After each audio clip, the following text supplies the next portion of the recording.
first presentation. So his seminar is titled The Elephant in the Room: Are Different Therapy Orientations All Really Doing the Same Thing? A Directional Account, which I think should provide a lot of exciting discussion and questions afterwards. So Mick is Professor of Counselling Psychology at the University of Roehampton and is also the Director of CREST, the Centre for Research in Social and Psychological Transformation. Mick is author of a range of texts on humanistic, existential and relational approaches to therapy and co-developed the pluralistic approach with Professor John McCard. I just wanted to welcome everyone who's also joining us via Facebook and YouTube as well. We hope everyone enjoys it. Thank you. Thanks, Emily. Thanks, Paulette. I really appreciate you setting up this seminar series, and it's a real delight to be going first for this new term and kicking things off. So what I want to talk about is really about work that I've been doing, and it's kind of maybe not research in the traditional sense, but it's more scholarship and working my way through a lot of research around psychology and psychotherapy. And it's really part of a project I've been involved in been important to me for many years, which links to the pluralistic work that Emily mentioned, which is about trying to find common languages in the psychotherapy and counselling field, and trying to kind of overcome some of the differences and some of the ways that we define and describe ourselves very differently, particularly across orientations, and focus on what are the bridges, what are the commonalities, what are the ways that we can talk together, are there ways that we can bring our methods together.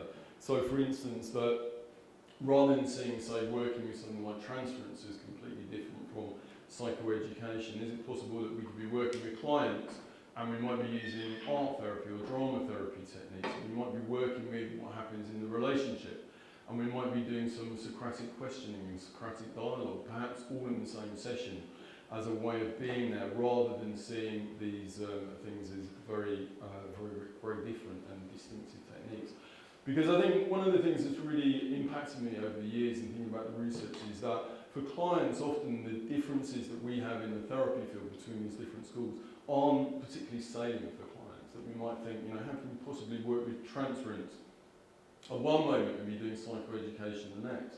But I think my experience in working with clients, that often talking about the relationship, exploring a relationship, and then working in perhaps a more CBT-ish way, for clients it often seems quite unnatural. The person I'm here is with a counsellor, a psychotherapist, and those things go together. And I think it creates a way, by thinking about the bridges and the commonalities in our field, creates a way in which we can perhaps learn from each other, where different orientations can take what's good in other and fields in terms of methods and ideas and integrate that into our own practices rather than creating divides between us. So I guess the thesis of this talk really is that it's based around what I've done from the new book. That's what the cover is going to be something like, is about integrating counselling and psychotherapy. And the idea that, perhaps the elephant in the room, that in the psychotherapy field that we don't always acknowledge, is that we do a lot of things that are similar. And that there are these bridges, and that perhaps when we're arguing about orientations and CBT versus person-centred and psychodynamic, that sometimes that's more about our own narcissism or our own need to define ourselves than what is actually useful or is helpful for clients. I guess I'm not sure why there's so many elephants in, when it comes to pluralism, but another one is the parable of the blind man and the elephant, and how one is feeling the trunk and thinks it's a snake, and another one is feeling the ear and thinks it's a leaf, and one's feeling the leg and thinking it's a tree. And that all these, that maybe people are looking at something which is actually quite similar, this process of psychotherapy, and imagining that it's very different things because they're focusing on different aspects of it. But actually there's something quite central that everybody is doing. What I want to focus on in this talk is, based on some of the reading and scholarship and also the research that I've been doing, is to answer the question, if there is an elephant at the core of it, what is that elephant in the room? What is the elephant that is here that all these different perspectives are focusing on, but perhaps missing the greater whole? And what I want to suggest is that what all therapies do is that they try and help clients find better ways of getting from where they are to where they want to be. I know this is a general statement, and I'll go into it in a lot more detail, but I think there's something very significant about this thing about trying to help people do things better. In the person-centered field, I think we've really avoided the word better. It's not one that we particularly like, better for whom, how can you compare these things? But I think ultimately as therapists, that is what we do. We help people think about and find better ways of getting to where they want to be. And what I'm going to argue is that better is mainly about two things. One is about kind of being more effective at getting that and doing things which are more fitted for the world that we're in. And then the other one is about better in the sense of less in conflict with each other. I want to suggest that throughout our models, the two basic understandings of distress is that people get distressed when the way they try and do things run into conflict with each other, and that people get distressed when they're doing things in not very effective ways. And I'll go on to talk about that in terms of different models. So what I'm going to do is I'm going to introduce this concept of directionality, which for me is a kind of unifying language that can bring together the different models. And then I'm going to talk about a kind of structural model of directionality, which is something that's there in a lot of the psychological research and that people from different angles have talked about. And for me becomes a way that we can really bring together a lot of these different perspectives. I'm going to talk about how that structural model can help us understand the nature of psychological distress, and this idea of ineffective ways of doing it or ways that are in conflict. And then think about that as a common framework and go through the different psychological therapies and the main ones in a kind of on a single individual person basis, and say something about how they might fit into that framework and how they can contribute to that framework. But the starting point for this talk is really this idea of directionality, or being as directional. So my background is in existential therapy and existential philosophy. And one of the key things in existential philosophy is the idea of the person as an agency, as a moving forward, as somebody who is striving in their lives to move forward in different ways. Buber, who's my favourite philosopher, really talks a lot about that, and he has this idea, this term direction. Because for me there was this question when I'm talking to colleagues about this, about how do we describe something about that kind of forward-moving, agentic energy that we all share, and that I want to argue is the basis for all our psychotherapy. Do we talk about motivation? Do we talk about people being motivated or intentional? Do people talk about people being forward-moving? Buber has this term direction, and I really like that as a kind of generic term. In the work we did on the pluralistic model, we used the term goal-oriented, and the idea that people are goal-oriented, but I think that's quite problematic, and a lot of people are quite critical of that, in the sense that goals can be, are often more conscious. It's where people are kind of putting a cognitive marker down and then acting towards that. And one of the criticisms of the pluralistic model was that often the things that we're doing aren't conscious, we often don't know where we're going to.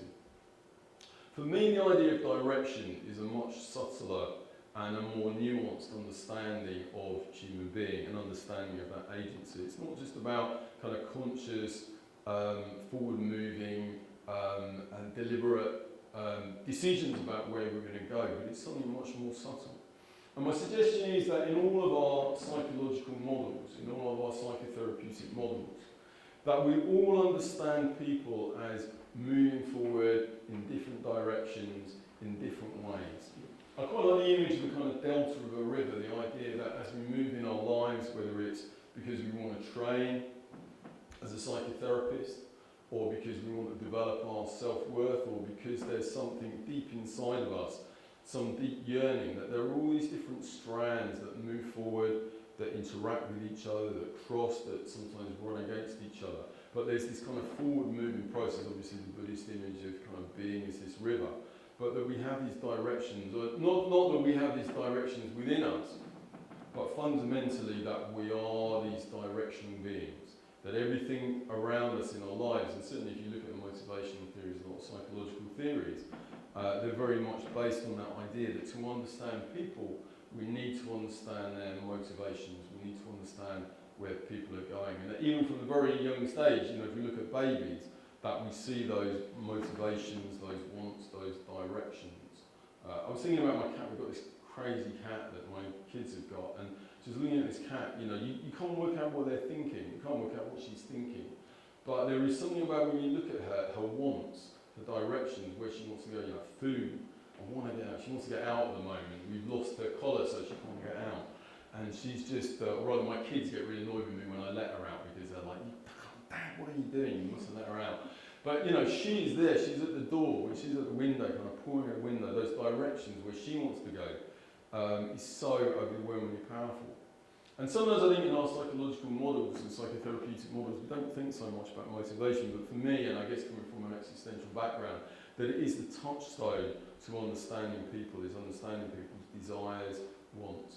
And I think that notion of direction is a way of bringing that together. So when we're talking about direction, we're talking about the idea that people are always on the way to something, that people are always moving forward, that we're always going somewhere. And of course that's not to say the past isn't important, but that the past is a way, it forms the way that we move forward. There's an interesting kind of some of the philosophy around this and some of the debates around that. It would be that, you know, if you take something like driving and you look at driving behaviour and you understand and you try and predict how somebody is turning a steering wheel, then if you think about it in terms of start with where it is that they're wanting to go and that they're constantly adjusting the steering wheel to go in a particular line, then that makes sense and you can understand it in that way. If you try to understand the behaviour just in terms of past causes, and to predict from the past how somebody is moving forward, it would be impossible to ever be able to say, just in terms of things like chaos and the cycles of behaviour, how somebody is turning that wheel. Now that's not to say that understanding in terms of where they're going doesn't require us to understand what the person's learned and what they've acquired over their life. But ultimately that behaviour, as it's argued in a lot of teleological theories, can only fully be understood in terms of people's directions. You know, understanding why are we here, why are you here, why am I here? Is it something that you've been caused to do from the past, or is it because you want to learn something, or because you want to understand something, because you want to question something, because you want to show something? That this behaviour can be understood in a teleological sense. So directionality, we understand being as directional, it's a teleological understanding. It involves the end point as well as the beginning. And it's about the person as a forward-moving agency. The notion of agency is more explicit, I think, in some of our models like the existential one where we talk a lot about freedom and choice. But I think it's really there in all of our theories. Cognitive behavioural therapy very much starts with this idea of the person acting on their world. If you read Bandura, it's very there, that notion of agency. In psychodynamic models as well, the idea of the person is trying to do something. That very much brings in also this idea of intelligibility. You know, in many ways the psychoanalytic project was one which said that we can look at these behaviours that on the surface might seem quite bizarre, but actually what we need to understand is the reasons, the intelligibility is a word from Lang, of what is behind why somebody is the way they're acting, why they're acting. And in a sense, there's always, from a psychoanalytic position, an intelligibility behind it. There's always a reason for. And to understand people in terms of those reasons for is to understand them as forward moving, that we do things, even if it's particular symptoms, particular behaviours, particular compulsions. They're not just caused by something in the past. They're a striving forward. They're part of an expression of our direction. As I was saying before, for me, the concept of directionality is both about conscious goals. It's both about me saying, right, in 5 years' time, I want to be here. But it's also about those much more unconscious, subtle, embodied strivings. It's those things that I may not be particularly aware of. So it may be a client that we're working with really wants to impress on us how important they are in the world. And it may not be a goal that they're thinking about and they may not be conscious of it, but it's a desire within them to be able to communicate something to us and perhaps to experience that sense of gratification or self-worth that gives them a sense of maybe hope in their lives and maybe a sense of purpose. And equally, it could be a client who says that I want to be this kind of person by the end of therapy. When we're thinking about directionality, we're thinking about both these things. And as I was saying before, I think it was one of our problems when we talked about goals is it was much more focused on the conscious and the cognitive. And when we talk about directions, we're also talking about the strivings of the body. You know, and then when we think about trauma and the way that how that impacts on the body, and how people at a very bodily, physiological level will respond to different situations in different ways, which also have some direction, which are also directional maybe in the sense of self-protection, that someone gets very scared and they'll kind of lock down. Again, from a psychotherapeutic place, we would understand the rationality, the intelligibility of that. That's not to say that, you know, when things are kind of directional or going in a particular direction, that they're necessarily the best thing that the person can be doing. And one of the things I want to argue is that understanding people in terms of directionality doesn't mean that we understand people always as doing the best things for them. That sometimes directionality in those directions can, for want of a better phrase, take us in the wrong direction. And I'll talk more about that in a minute. So as I was saying, the directionality with conscious, unconscious, cognitive and embodied, those strands that move, sometimes very loud, sometimes very big, sometimes very small, sometimes more subtle. Sometimes the really subtle ones are the most powerful ones, are the ones that we're following, the ones that take us in a particular way that are what I'm going to talk later about kind of road goals and road directions. One way that in the psychological research people have understood the relationship between different directions, because so far I've just been talking about directionality as a general concept, but we can also understand the relationship between different directions. We can understand that in terms of the phases. I won't talk so much about that today in terms of different phases, about becoming aware of directions and then going from planning to action. But what I will talk about is this kind of structural idea of directions and the ways that we can talk about both higher order directions and lower order directions. So we can think about higher order directions in terms of, you know, what are the things that people most fundamentally strive for?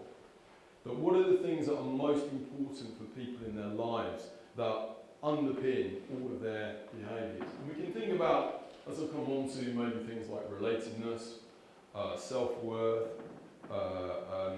meaning, directions itself might even be a higher order direction. And then what we can say is that people will try to achieve these higher order directions in different ways. So then there's kind of lower order directions. So for instance, to achieve relatedness, how do I go about achieving relatedness in my life?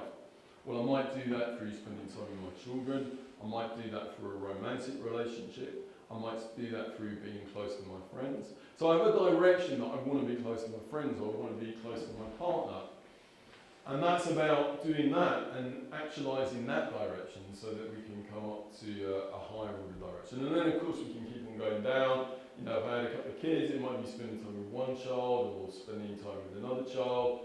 Romantic relationships, I might do that in different ways. Being close to friends, I might do that in different ways. Bill Powers, who is a very well-respected psychologist and talks about this kind of hierarchical model, talks about, I think it's like 11 different levels that you can go to, right from the highest order kind of systems level, right down to the lowest order kind of very micro behaviours. And he talks about kind of feedback loops. And in the Bill Powers model, the idea is that at each level is a kind of negative feedback loop where we say, right, have I got enough relatedness in my life? And often, of course, this is an unconscious level. And if not, then I think, okay, I need to set a standard here to change something here so that I can get more relatedness. And am I spending enough time with my children? No, okay, I need to change something here. So it's kind of this hierarchy of negative feedback loops that allow us to constantly adjust so that ultimately we can achieve these higher order goals. Now what I want to suggest is that the different therapies talk about very different higher order goals or directions. So for instance, you have in some models, it would be argued that the highest order direction is pleasure. It tends to be in the cognitive model, kind of around that, if you look at Richard Lowell's work, although obviously it's not cognitive therapy, it's psychodynamic, talks more about pleasure as being the kind of highest order thing that we strive for. In the humanistic model, we talk more about kind of growth, and the way of actualising the potential is more about the kind of the highest order direction that people strive for. And then you get into psychological models like self-determination theory, talk about things like autonomy, and the need for, that ultimately what people want is freedom, and there's other models that would say that the highest order need is control. Competence, feeling that we have self-worth. There's a number of different models that would suggest that ultimately what we want is self-worth. And relatedness, I mean it's very interesting looking at the psychological models, that relatedness comes up again and again, as the thing that people need most. And probably also safety, I think, is another one. If we look at our trauma models about the importance of safety and feeling safe in the world. So different models are different in the sense that they put priorities on different things. So, some will, as I say, the humanistic model emphasises more actualisation and growth. The psychodynamic models more perhaps around pleasure and others around safety. We can see some differences there in the different models, but essentially they all have this assumption that there is one thing that people are striving for, or multiple things. And the psychological models are in some ways more sophisticated in the sense that they would argue that there's often multiple higher order directions. And some of the models, like the pluralistic model, would say that actually probably the highest order directions are different for different people, perhaps at even different times, so that we can't say that there is one or even a subset of highest order directions. But in all these models, there is this sense that people strive for things, but we strive for things because we want something behind that. And often that thing up here, the thing that we really strive for, is often unconscious. Often we don't know that that is what we're striving for. We don't know that what we're striving for is safety when we shut down on relationships, for instance. But in our different models, we would understand that there are those things underlying or higher order that explain and account for people's behaviour. And I think one really important thing about that is probably what we would all agree also, is that ultimately as psychotherapists, it's not our role to tell our clients what are their highest order directions. There's a really interesting kind of philosophical position from Berlin, Isaiah Berlin, who developed pluralistic kind of ethics. And what he was saying is that in a democratic society is defined essentially by allowing people to have their own highest order values, highest order directions, that we don't define for people. We don't say to people, well, what you really want in your life is pleasure, or what you really want is freedom. We allow people to define that for themselves, providing it's not harmful to others. And I think the same would be very true in therapy. If a client comes to us and says, what is most important in my life is faith and belief, we're not going to start arguing with them and say, well, actually, really what you want is pleasure, or really what you want is self-esteem, or this is about that. We kind of allow those highest order directions to exist. So, in a sense, it doesn't make sense we can never come to a conclusion about what is it that people really want. What we can perhaps say is that there are often things that people want behind what they're doing, and that all of our models try and support people in actualising those highest order directions. So what I'm going to suggest is that in all of our different models, what we hold is that psychological well-being comes from actualising those highest order directions. It's not, and I think this is where the goal stuff is sometimes unhelpful. If somebody's got a goal of, I want to earn £10,000 more within 2 years, a psychotherapist wouldn't necessarily be particularly interested or particularly feel, and in fact the research shows that wouldn't necessarily lead to more well-being. What we're interested in is helping people get those things that really deeply that they seem to want and need in their lives. And I think that comes back to these things about things like safety. That what we want to do is help clients get to the safety that they want, or the growth that they want, or the pleasure that they want. That our work is to help facilitate that actualisation of those highest order directions, the ones that are right there at the top of the tree. But if we understand people as directional, and if we hold that people, a fundamental kind of essential quality of people is that they move in particular directions, why is it then, and if well-being is actualisation of those directions, what is it that stops people actualising the directions? Why is it that people fall into psychological distress? Well, as I was saying, a lot of this work is based on kind of research scholarship as being for the book that's coming out. And part of the argument there is that often the reason that people struggle is not so much internal processes, but more is about the world that they live in.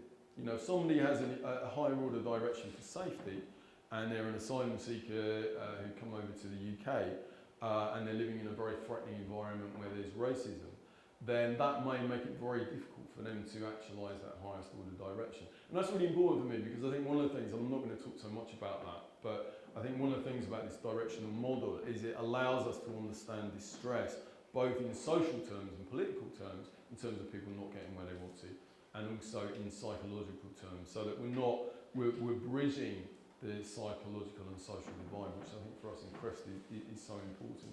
But I'm going to talk more about the kind of psychological factors, and I think, as I was saying at the beginning, that if you look across our different models, there's two problems that come up again and again and again in the literature in terms of why people struggle.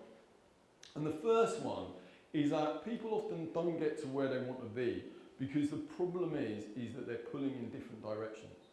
They're wanting to do one thing, and it's not that they aren't directional or they aren't agentic. They are agentic, but it's just that one agency is pulling against another agency. So you might have somebody, for instance, who really wants relatedness in their lives. And to do that, what they want to do is that they want to establish romantic relationships, as I was saying before. But supposing this is somebody who's been really abused and damaged in early relationships, so that for them, being safe means avoiding close relationships because of their history. You know, we can see here the belief that to avoid hurting close relationships is what I need to do to feel safe. Now, these are both absolutely legitimate highest order directions, and we can see those as existing between people. But the problem is that the way that somebody has learned to actualise that direction runs into conflict with the way, essentially, that they've learned to actualise that direction. And I think what we do as therapists, and therapies of any type, is we work with somebody as a way of helping them to reconfigure and find ways of resolving, essentially, that conflict. Often, which in much of us, for much of us, the work would probably be something around here and helping people maybe to find safety without having to avoid the hurt close relationships. We've been talking about this to the point where close relationships don't feel like they threaten safety. I just want to show you a series of images just about that kind of sense of this person here who, you know, they want relatedness, but their initial reaction when someone comes close to them is to get really afraid. And then what they do is that they build a wall. And what we know, and I think whatever model we approach, we adopt, what we would say is, you know, when somebody builds a wall, when somebody builds a defence, when our clients have dealt with their lives by building defences, we don't see that as some kind of random or inane or inexplicable behaviour. What we see is the directionality behind it. We see somebody here who's really afraid and saying, Jesus, somebody's trying to get close to me, I've got to do something to protect myself. It makes absolute sense that the person would do that.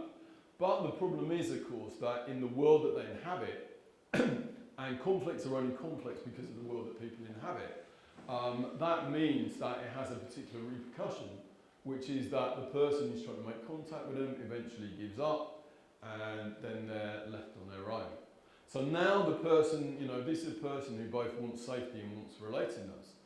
By doing something which actualises their desire for safety, they've undermined their desire for relatedness. They have these two things that are in conflict. And I think we see that again and again in our conflict, in our clients. And why I think that's a really helpful model is because it allows us to understand distress while also understanding the intelligibility of where people get to. We don't need to we don't need to explain or define it, people's behaviours in ways that are kind of unvaluing and disrespectful. We can hold that value, but also at the same time say, for the best will in the world, the person has done this thing, but it's got them into trouble. Sometimes that kind of conflict is what we call synchronic, in the sense that it's there at the same time. Somebody's fighting with themselves, and they've got different voices in their head, or they want to do one thing, want to do another. I think a lot of the time the conflict is what we call diachronic, in the sense that the person gets taken over by goals, and that they have a goal which does something which then acts against the rest of the person as a whole. There's this interesting, I quite like this term, rogue goals. The idea that for ourselves and sometimes with the people that we work with, there's such a strong goal to do something. Perhaps it's about, it might be working with somebody who gets very afraid, and their anxiety takes over their desire for safety. It might be somebody who gets very angry, and sometimes their desire for justice takes over, and they say things to people or they do things. But essentially the conflict means that sometimes we get taken over by goals. And John Bard, who's done a lot of research on this, talks a lot about unconscious goals. That goals can take us over, and when goals take us over, then sometimes that can pull us away from what we need as a person as a whole. So again, it's a directional understanding, but an understanding of how as directional beings we can end up messing things up for ourselves. John Bard says, active goals are the unit of control over higher mental processes, not the self or individual person. And active goals single-mindedly pursue their agenda independently of whether doing so is in the overall good of the individual person. So he argues that rather than us having goals, goals have us. And sometimes goals at an unconscious level take us over. An eating goal or a not eating goal becomes so dominant that other goals become sidelined. So I think that's one, and I'll say a bit more in a sec about how our different models might then kind of incorporate that. But I think the other thing is sometimes, we don't get where we want to be because we're just not very good at it. So, somebody might have a goal of relatedness, they might have to establish a romantic relationship, but they might think, okay, well, the best way for me to get close to people and have a romantic relationship is to get really drunk because I'm really good fun and people love me when I'm drunk. That might be them really genuinely thinking about this is the best way of doing it, but sometimes it's just what we think is not that effective. I think one of the things that this can help resolve is kind of understanding about the organismic valuing tendency that we talk about in person-centered, and the idea that people have an inner sense of what they want and that we should trust the person knows how to heal themselves. Because I think what the model suggests is that at the very highest level, I'm the only one who can know whether relatedness is right for me. No therapist can ever tell me what my highest order desires are. I have an intuitive felt sense of it. But as we go down the hierarchy, then there's less and less reason why I would have an intuitive sense of how to get there. So things like, I might have a sense that a romantic relationship will work with me.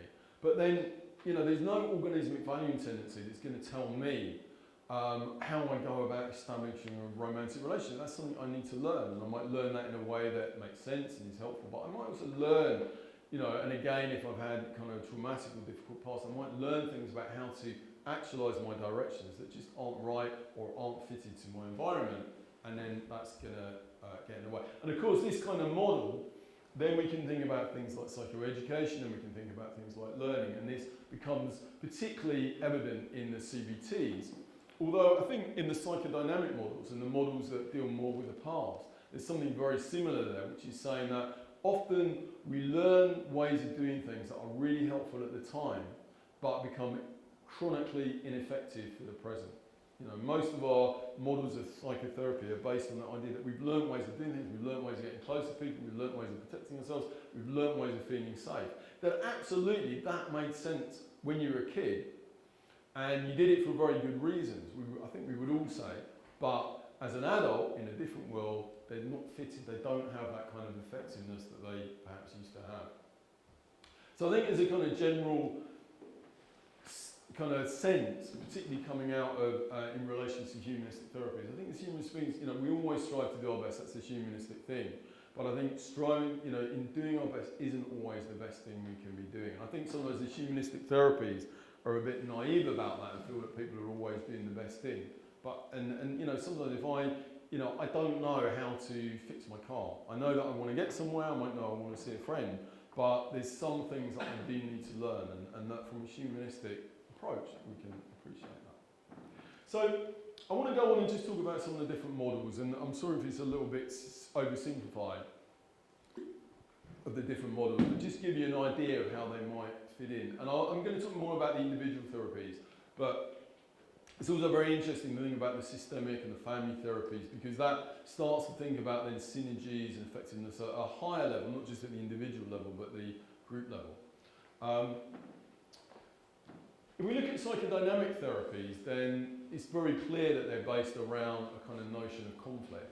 Particularly this conflict between the ego and the id, and the way that the ego in the kind of classic model is trying to kind of manage these embodied kind of unconscious desires. And the kind of metaphor for it might be the kind of metaphor of this you know, the superego is this kind of very dominant, forceful kind of security force, and a bunch of kind of bit more kind of free-willing students who want to have freedom and want to be able to do their thing. And there's this really kind of often vicious conflict between the self. You know, the ego is like some kind of social worker in the middle of all this, trying to kind of manage the situation.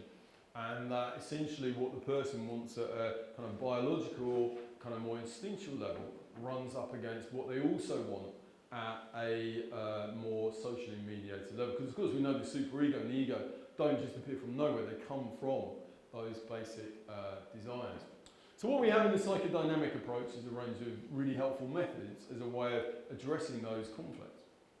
Some of that is around creating a space where the client can really think and free associate and get in touch with their feelings and allow some of those conflicts to emerge that are there and then in the relationship. And also in psychodynamic methods, the focus on the past and thinking about the past, as I say, is thinking about what am I doing and what am I trying to get through what am I doing, including what am I doing in the relationship through the transference, and the therapist might use their own counter-transference to try and understand what is it that the client deeply wants. Is it about approval? Is it about sexual arousal? Is it about security? What is it that they're trying to do? And of course, you know, working with that in a relationship can be incredibly helpful as a way of focusing on what are those needs and what are the beliefs that lead the person to do it in that particular way. You know, so there's interpretation, helping to recognise those high-ordered desires that, you know, maybe you want me to, maybe you want to feel that I just really love you. You know, you might say to a client as a way of helping them understand that deep desire that they have to be fundamentally loved and fundamentally accepted. And also looking at the resistance and looking at the idea that, you know, there's a conflict between perhaps the person wanting change, the client who comes in and wants change, but also that you can sense in the resistance as a part of them that wants things to stay the same. And of course what we do in the psychoanalytic, psychodynamic approaches is to help people, we don't hold aside, and the psychoanalytic approach is very good in holding that neutrality that allows these conflicting desires to come to light, so that we can help the client think about that and think about, yeah, I want change, but also this part of me that really doesn't want change. How do I work with that? How do I move forward in that? So the psychodynamic approach makes some really, I think, valuable contributions if we think about things in terms of this directional framework. It helps us understand how people can get really stuck in chronically ineffective methods. It helps us understand how some of these directions are really at an unconscious level, that they're not things that people can easily often access. And sometimes the work of therapy is just creating that space in which people can begin to connect more with their directions and the kind of configural structures that by which they're trying to actualise particular directions through particular lower order directions. What's also interesting in the psychoanalytic approach is that it's not just that, you know, you might try and get one thing, but you're also trying to get another thing at the same time. That from a psychodynamic analytic perspective, that these things can really fight against each other. You know, it's warfare. It's not just, you know, it's not just disagreement. But sometimes there's parts of us that are actively trying to kill off other desires. You know, it allows space for the kind of the power of that and the intensity of those conflicts to come to light. And of course, using insight then is essential to psychodynamic approaches, because insight is a way that we can look at that structural configuration. I mean, obviously that's a very abstract way of presenting it, but I would argue that essentially what psychoanalytic, psychodynamic therapies do is that they help people look at that structural hierarchy, to think about where they're trying to get to and how they're trying to get there and what are the beliefs that mediate that, and think about ways of reconfiguring that so it's less in conflict and a more effective system. And then we have this humanistic approach. On the surface, you know, we might say that's a very different approach, but actually I think if you look at it and you look at the core conflicts, you know, again it has the notion of core conflict. So in the humanistic, there's a particular emphasis on the desire for approval. And the way that the person needing approval and needing to be valued by others from Rogers' model, conditioned positive regard, leads to run into conflict with other desires. You know, for instance, the person might have a creativity and they might want relatedness in different ways. They might want to be a dancer. You know, you might have a boy who wants to be a dancer, but you know, because although they have that and they have that potential, the part of them that wants to be approved of pulls against that, and then you get that conflict. conflict. So, it's a slightly different model in the sense that maybe rather than having that kind of war-like model and the kind of very oppressive force, you have maybe a young, free-spirited child. And maybe more of a critical parent who's telling them you can't have that, you can't have that. But in some ways it's less vicious. The pushing down is less of a kind of vicious model. And there's lots of different ways then that we work in this humanistic field to work with that. We work with the importance of unconditional positive regard, valuing those higher order directions. And that is one way of really understanding what we mean by unconditional positive regard. That it's not about saying that all the things down here at the lower orders that a client does are right, but ultimately that those higher order directions are intelligible, that there's a reason why people have those, just as we would hold in the psychodynamic or other models. Empathy, understanding where it is that a client is wanting to go to and understanding those directions. And then emotion focus work, something else I haven't talked so much about is, but we can understand emotions very much as related to how people actualise their directions, that when people can move forward in their lives, that they feel joy, they feel happiness. When people are blocked in those directions, they feel sadness or frustrated. That when you feel that you can't move in a direction it's unfair, then there's anger that comes up. When you give up on the direction, that there's grief. And the emotions, and if you look at emotion focused work, what you're ultimately doing is trying to help people connect with and understand those desires. And something like two-chair work, you're trying to access the desires behind the different forces, whether it's the critical voice and the experiencing voice, so that they can begin to talk to each other. And again, you think about reconfiguration. Focusing is another humanistic approach, which is then really about trying to connect with those embodied unconscious directions.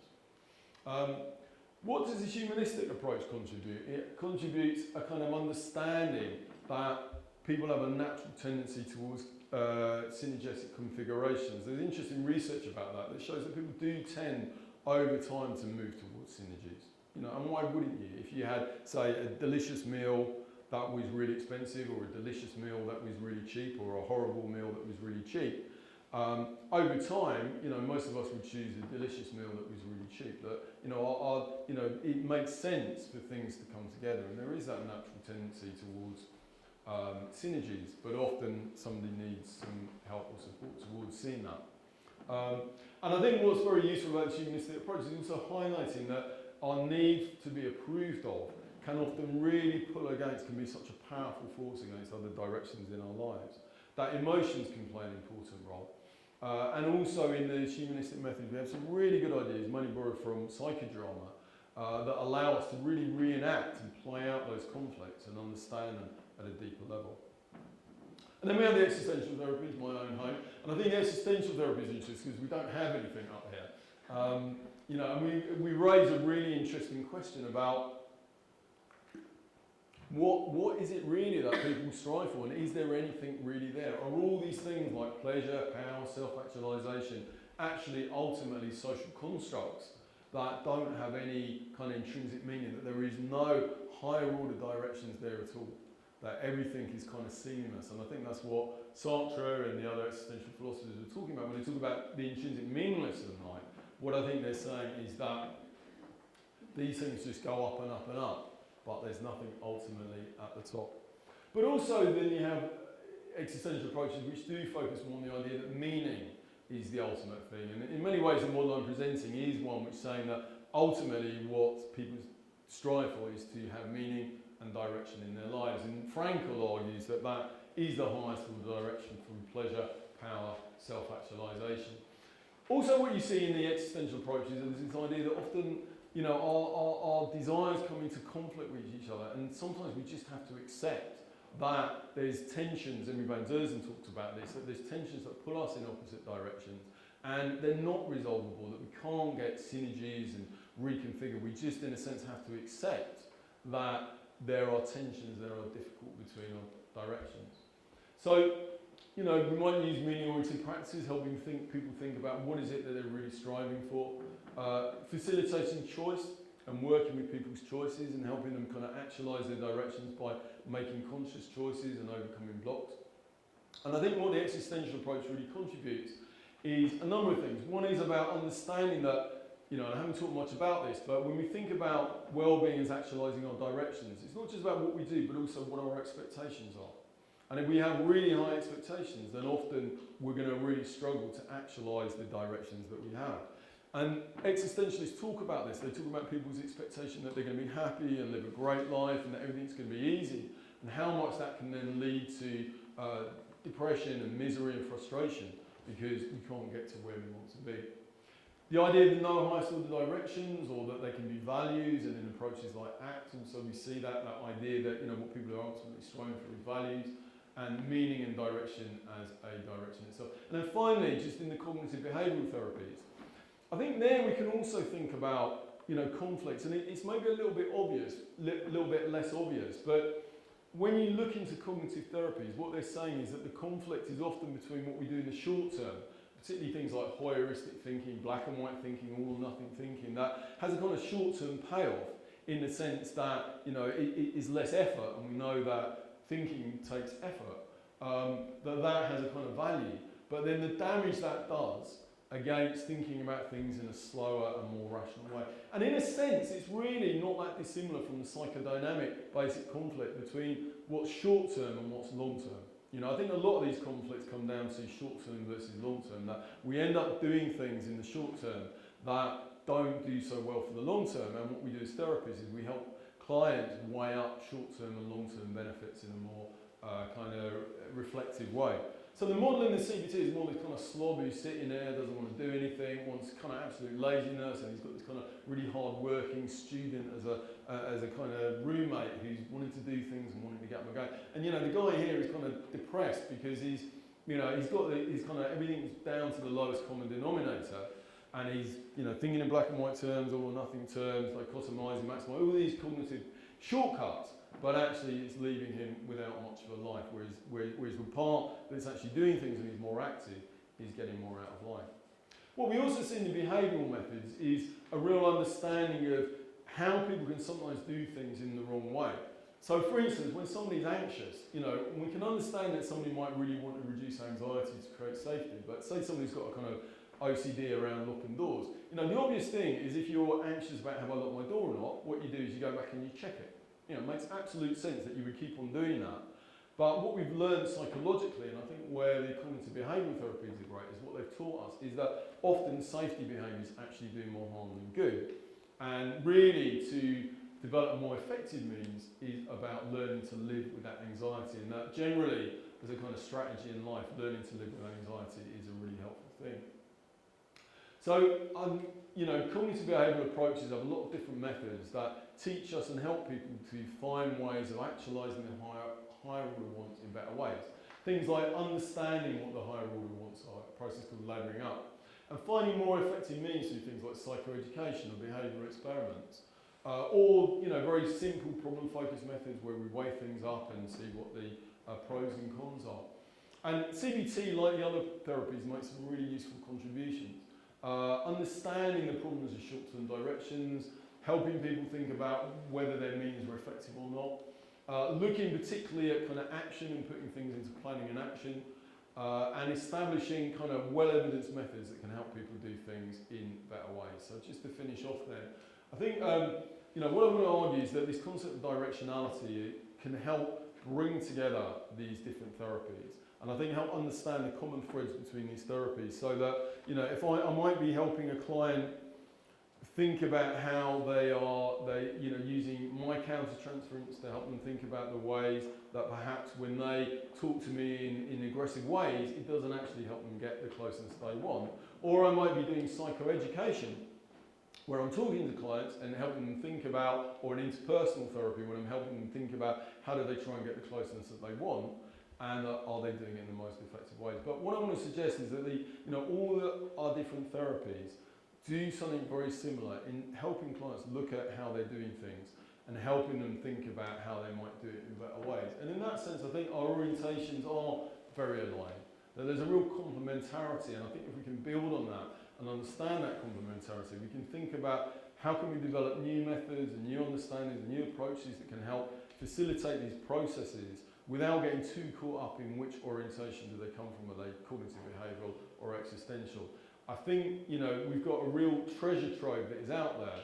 And it kind of makes me sad when we're not using things from different approaches. You know, we can't do everything. Obviously, we have to be trained in these approaches. But ultimately, I think there is a real value in an openness to them. This is my colleague John McLeod, who did the work around pluralistic therapy with me. And one of the things he said, which I think is very controversial and did generate a lot of debate on Facebook, is he said, I think it would be helpful if schools of therapy were shut down. I think it would be helpful if schools of therapy. I'm not sure I agree with John, and I'm not sure how happy he was putting that on Facebook, actually, because I don't think it was quite what he was trying to say, quite so boldly. But I think it really does raise that question about, are we going down the wrong way when we focus and when we think about things in schools? And maybe there's more constructive ways of thinking about it and remembering that we're all on the same side rather than a different side. Thank you.